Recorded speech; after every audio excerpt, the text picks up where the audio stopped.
What has Norman Manley Party come to? What has Norman Manley Party come to? And I'm addressing this question to you, PJ Patterson.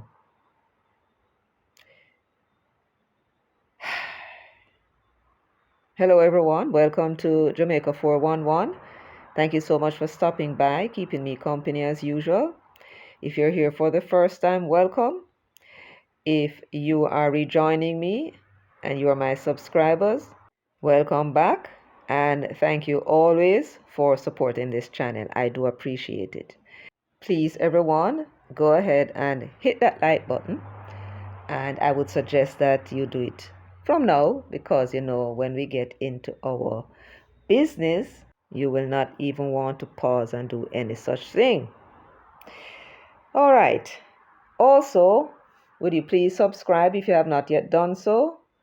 And share the video before we start. Yes, that would be great as well. And of course, leave your comments in the comments section.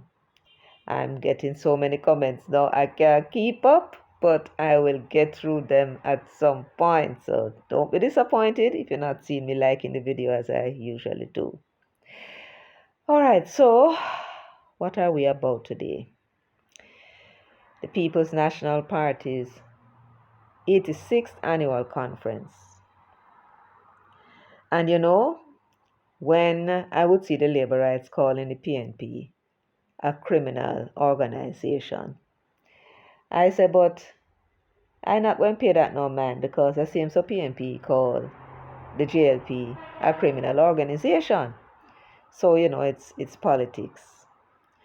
But with the display and the disturbing display, in my view, that I have been seeing over the past 4 years, and especially with it in full sight, brazen and brawling, right in our face, yesterday at the People's National Party annual conference, I don't know if I can say to the labor rights, don't say that, because it's not true.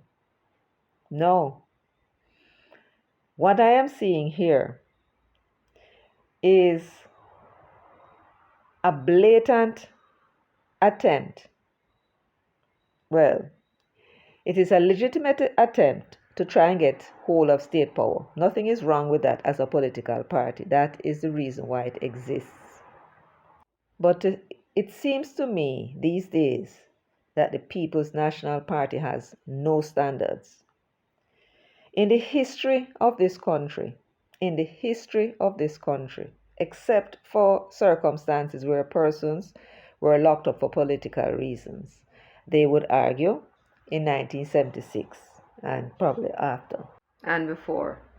Outside of those circumstances, we have never seen in either the PNP or the JLP anyone being put forward, especially at the highest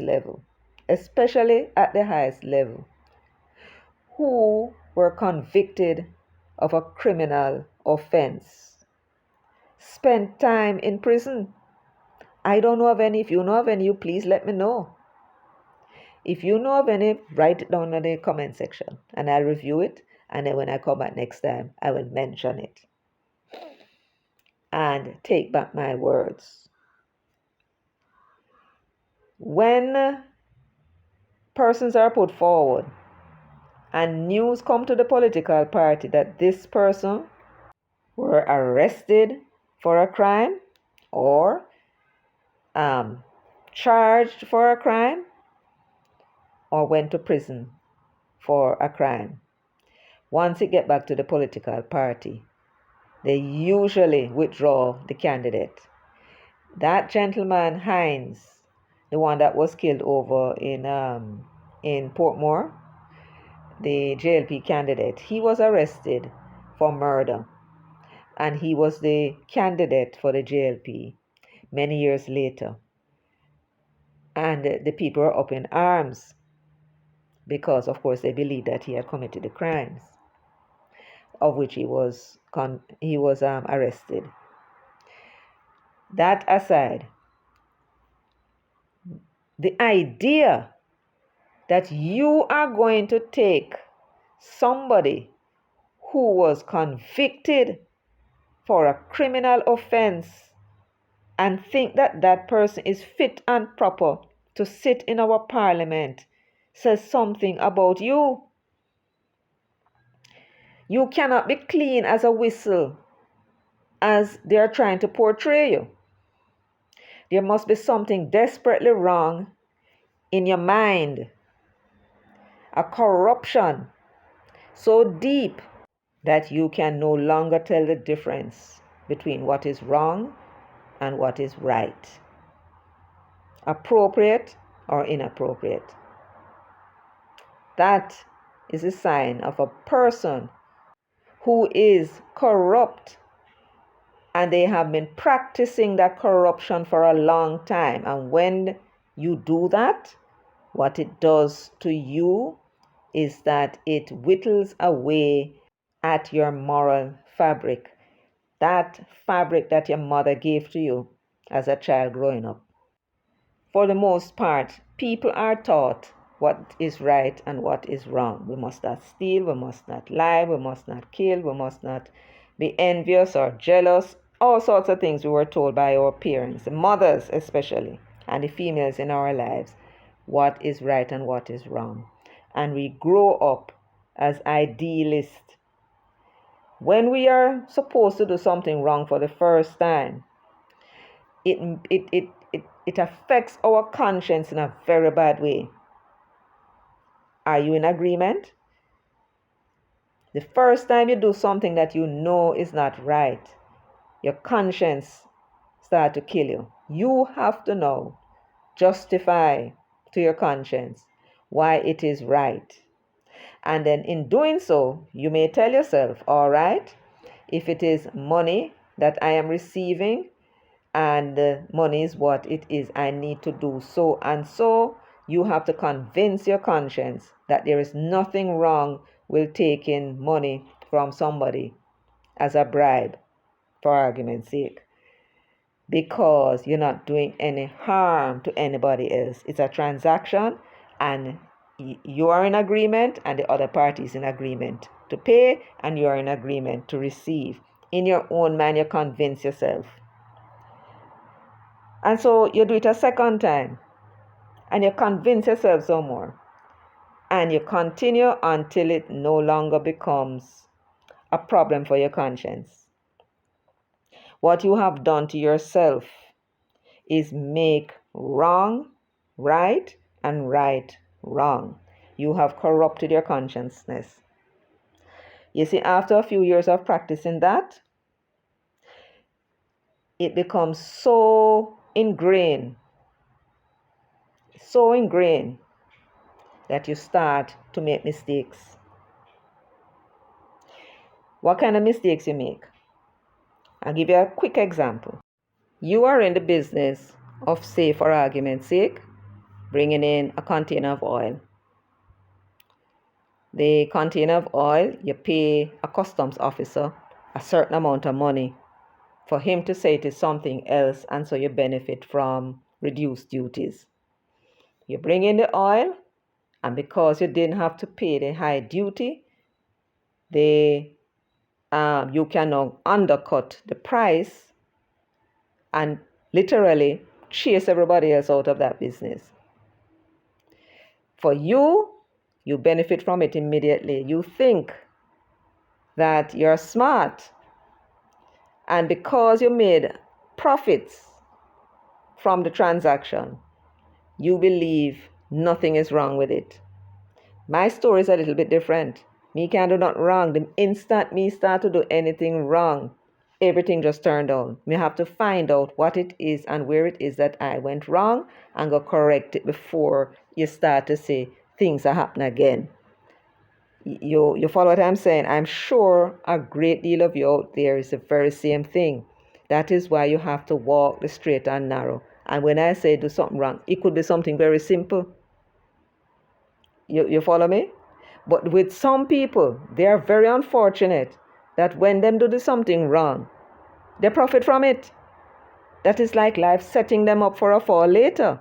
And I'm going to tell you now what happened to that man who was bringing in that oil, undermining other people, making whopping profits, and paying bribes in order to make that whopping profit. Right? Let us say, for argument's sake, that the man went into deal with somebody who supplied the oil, a partnership. The partnership was going on. So the deal between the partners is that when the manufacturer abroad send the oil to the local guy, he is to use that money and build a building, a warehouse where they can stock the oils when they come in, right? However, the partner abroad found themselves in financial difficulties with them tax office, and they now have to account for this money that they are sending. So what they told the tax office is that the money was a loan, so as not to get into problem, because they might do things over there too. They decide to sue the partner out here to recover the money. Let us say, for argument's sake, it was $1 million US. Now here is a trick. The two of them are using the very same attorney. Imagine that. The two persons who are opponents in a possible lawsuit are using the same attorney. So, so the one a foreign hire the one here and say to the partner here, let us use the same attorney because, it will cut down our costs. That was a trick. And because the one locally has become corrupted, thinking, because money is his objective, thinking that he will be saving money, he went and said yes and go use the same attorney that person over there hired, which is attorney that he knows. Not knowing that the attorney and that partner abroad decided that that was what they want to do to get them first of all in trap. The wife told him no. He wouldn't listen to the wife. He said the wife is an idiot because he was looking at the profit. You see, for him, after a period of time, it is the profits that became central to his psyche. And so he starts to make mistake. What happened in the end? As soon as him signed that agreement saying that it was a loan, bam, them carry him go to court. After them promise, that them would not carry him go to court if him sign it. The wife refused to sign. Him decide say him going to sign because him not going to get sued and go pay no lawyer no money. Again, he was looking at the profits, not looking at the position he was putting his family in. And as soon as him signed that piece of paper, a lawsuit was in his claws. They lost everything.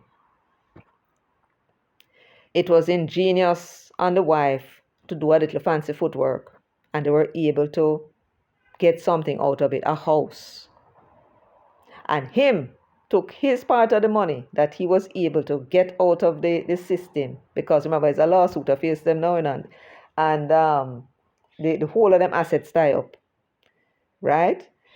When he tried to do the same thing, he went and gave his money to somebody. She took her money and buy a house, and she found a way to do that. He took the money that he was able to siphon off out of the business in order to get something for themselves to start again, and gave it to somebody. And the person was killed. Right? Now, I am saying this to you to tell you that corruption never pays. That's why anybody come to me, if them ever open them out and say anything to me about, yeah man, we can do this for you. But no, I'm telling you no, because if I do that to you, knowing what I know, I will not be doing to you a service. And I explain to them what corruption does to the human mind. When you lose that sense of morality, what is right and what is wrong. It is like losing your arm or losing a leg. Once you lose it, you can never, ever get it back. Yes, I'm going to tell you now. And some of you who are Christians, you're going to tell me, no, no, no, God can do this. And let me tell you something. Me never see God grow back a leg. I me never see God grow back an arm when a person lose it. But of course, you can always get artificial ones. But artificial arms and legs are not the same as the real thing. And so it is with morality. Once you lose it, you'll never get it back. And what you replace it with is never, ever going to be the same. You continue to make mistakes all your life until you die. And so I'm telling you now, because I've seen it with my own eyes and I've been watching it for years, that when they lose their sense of right and wrong, there is no turning back. They can never get it back. And so they keep making mistakes after mistakes after mistakes. And then them gone into church. I try to get God to repair them. It can't be done. And the reason why you see them trying them best and go be a man and go church, them go all sorts of different places to try and repair themselves. It's because when they make these mistakes, that is when the trouble turned down upon them. That individual I was talking about locally lost everything. And they had a lot because he became corrupt. Pure saltness now start to reach them now. Them don't understand what is happening to them. Why it is that something was going good for me. Everything was going right. I'm making money. I'm doing good in my business. And all in a sudden, I start to lose everything. Everything just started to go wrong. Yes, because of the choices that you made and the mistakes you're making now because of it. And I don't want you to mistake and believe that the only loss they may have is financially. Lose what it is that they have. There are many of them, because of their corrupt act, lose them lives over it. Bring down disease on themselves and end up dying. And this is the effect of corruption. They end up dead and all that money is left behind. So when I'm telling you now that the mistakes that you see Mark Golding making and Peter Bunting is symptomatic of a corrupt mind that no longer knows the difference between right and wrong. And right now, the whole entire fortune, which is tied up as far as I understand it, in Proven, is at risk. Their march to Jamaica House is fraught with a whole lot of missteps.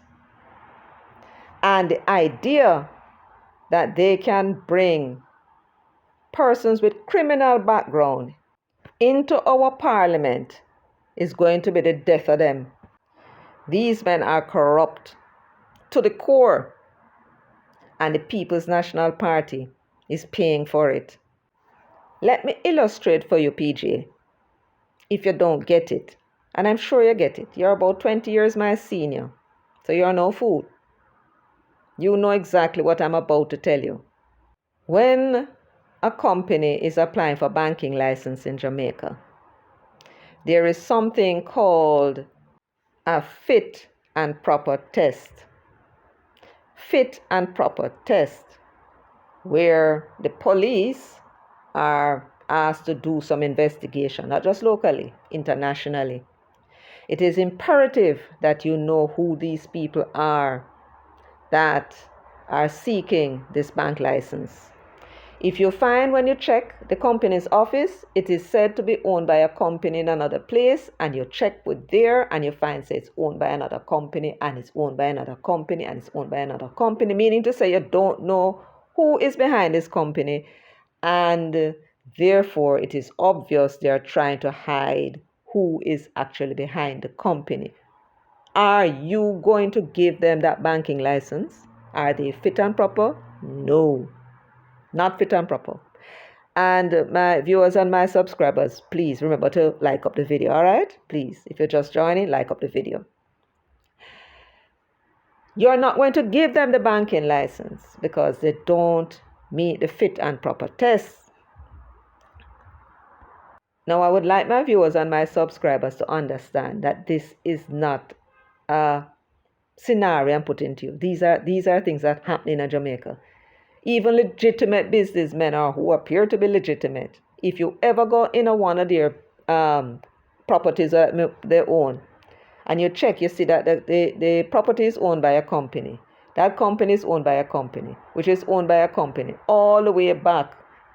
I'm thinking of one right now as I speak to you.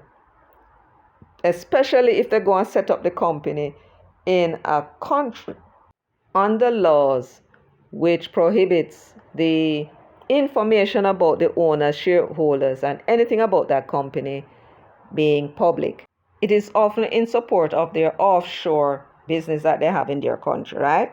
Where the people come in and who want to escape paying taxes, they set up the company there. Nobody knows who's behind the companies. They don't pay tax at all, income tax or corporate tax, and all them sitting there. These are called tax havens. Now, you are not going to give that banking license to any company that is organized in that way.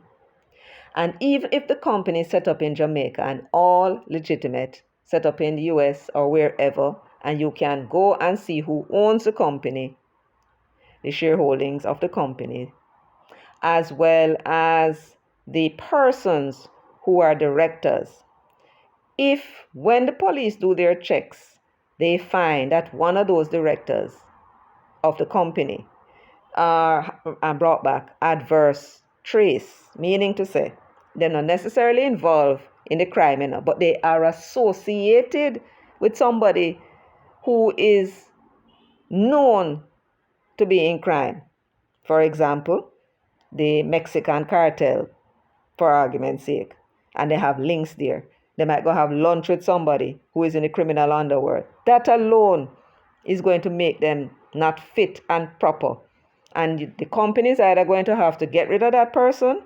If that person is a shareholder, they have to get rid of them. And even then, because they were there in the first place, you may not give them the banking license because they brought back adverse trace, and under our strict banking laws, pressured by places like the United States, Canada, and the UK, right? Because you don't want to give them a banking license, and them the people they find out that will put our whole entire banking system under scrutiny. You don't want that. So you make damn sure that these persons are fit and proper. Now, if somebody in a financial institution such as a bank doing and expecting to do international business, or local bank, and you have that criteria for your banks, when you go start to take up people with criminal background, and put in your parliament, all of those laws are in danger of being changed. All of those laws about fit and proper are in danger. All of the institutions are in danger of being corrupt. I mean, there is a problem already with the law-abiding numbers of you, where you all corrupt the entire system, police force, everything, except maybe the army. And now you're going to take somebody now who has a proven track record in criminality and put them in your parliament. If the banker is not fit and proper with a criminal background, that person cannot go and open a bank or be the manager of a bank or a major shareholder in a bank. Why you believe, PJ, talk to me now, that Mark Golding and Peter Bunting and their cronies should find it fit and proper to have these individuals in our parliament and make laws that could mean life and death of people, not to mention affect the livelihoods of people? If they are not fit and proper to be managers in a bank or shareholders in a bank, major shareholders, why are they fit and proper to come sit in our parliament? How much more damage can these persons do to this entire country and the people than a man who is not fit and proper to have a banking license. Now, my viewers and my subscribers, I know that you can relate to that story that I gave you about these partners in the oil business. I know you can relate to it because I'm sure you've heard. You may have seen it even in your private life. People doing so well out of corruption, all of a sudden, bam, everything starts to go wrong.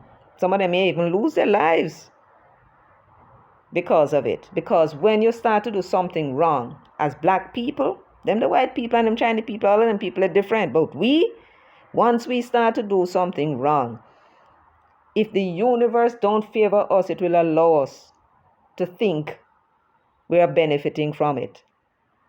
And at the end of the day, we pay a price, not in the next life, in this very same one. Instant karma. So I know you've seen it every day in your personal life. And when I say personal life, I don't mean you're involved, but I know you know people around you that fall in that very same category. And something ended up bad happening to them over a period of time.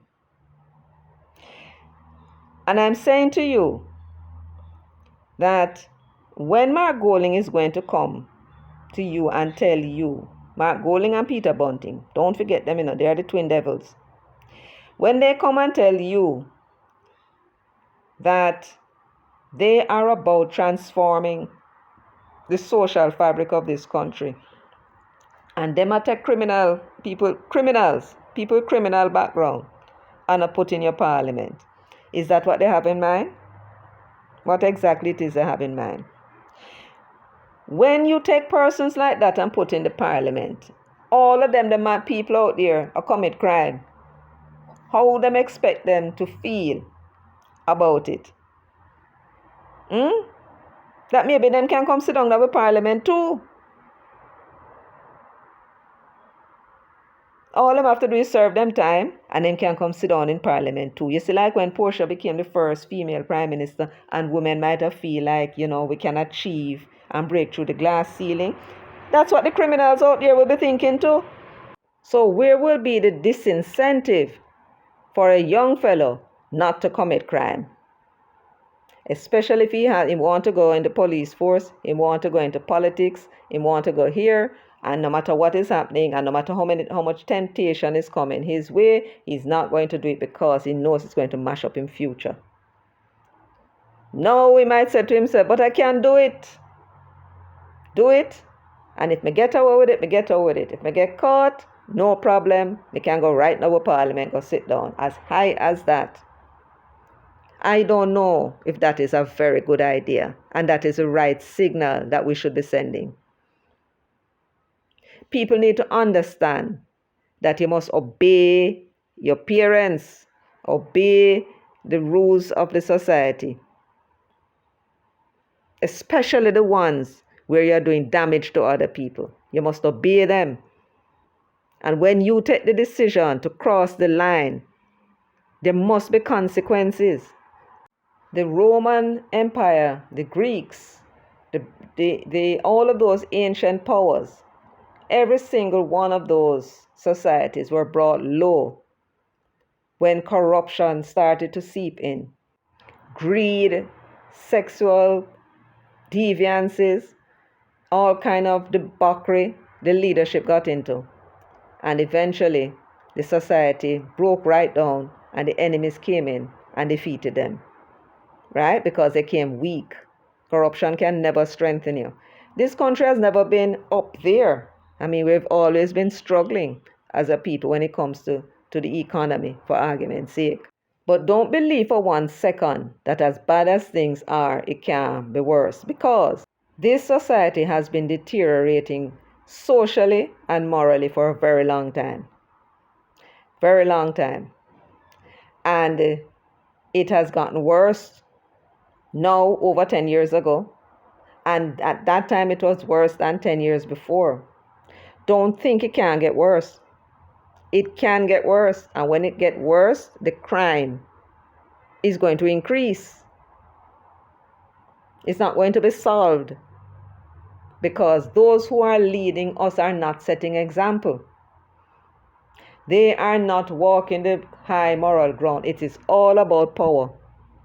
And what is it they want the power for? To line their own pockets. It's not to do nothing for me and you. You can be assured of that.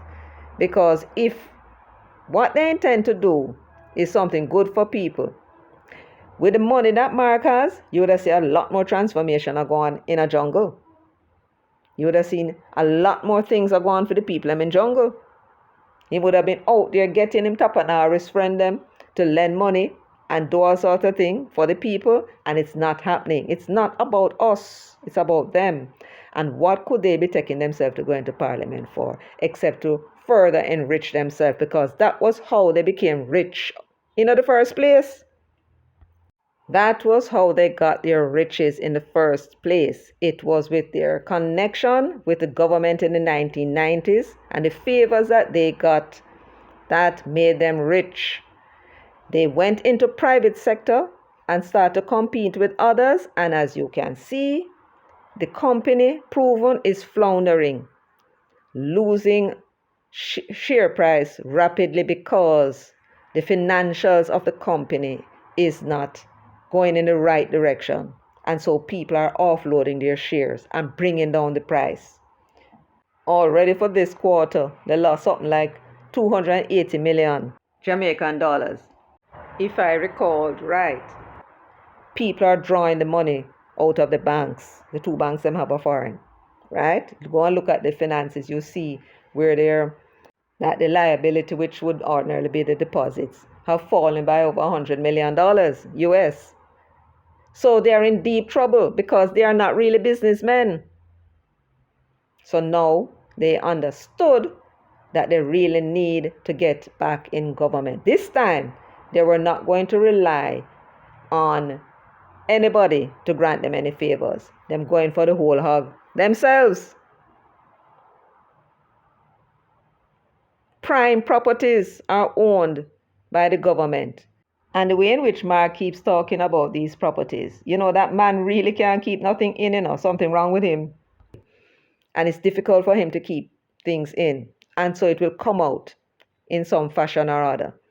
Talking about the beach and the rights to beach. And I'm wondering if what them eyes are on are some of those beachfront properties owned by the government, UDC. Uno think uno see thieving yet? Them man, not coming up politics for pocket change, like what them other politicians into, pocket change them into. Them a man are something totally different. And they don't care what they have to destroy, who they have to destroy, and what they need to do to get themselves into Jamaica House. They brought on the People's National Party political platform at the annual conference before the delegates and members of the party, before our diplomatic corps that are here in Jamaica.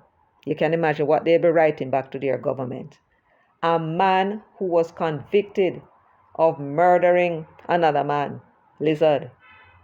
A man who was found guilty by, 10-1? And he escaped not because the evidence was faulty, but because of a technicality, a mistake by the judge. After there were several attempts to have the case thrown out. And that is the man that you brought and put on your political platform because you think this man is popular and his supporters will come and vote for the PNP if he says so. You really think it's how politics work? What about those people that you turned off? What about those policemen? How you think them going to feel when them saw what they saw on a PNP platform? What about the teachers? What about the civil servants in general? All 100,000 plus of them. What about the army? What about the churches and the young people? What do you think they are going to be thinking about the People's National Party after that display? And then it is alleged that you have another man you plan to put in a seat to be elected to our parliament. A man, if I recall right, who has been convicted twice for drugs. And you believe that that is going to get you votes. You need to look closely at Jamaica's history, recent history. 70% of the people and more were saying that them supported the state of emergency, even though they knew it was taking away them rights, because they wanted to put an arrest to the criminality in the society. And you go take a man, a convicted killer, a man who was convicted of murder, and have him on your stage. Your stage. Whatever damage is done has been done. You cannot separate yourself from it anymore.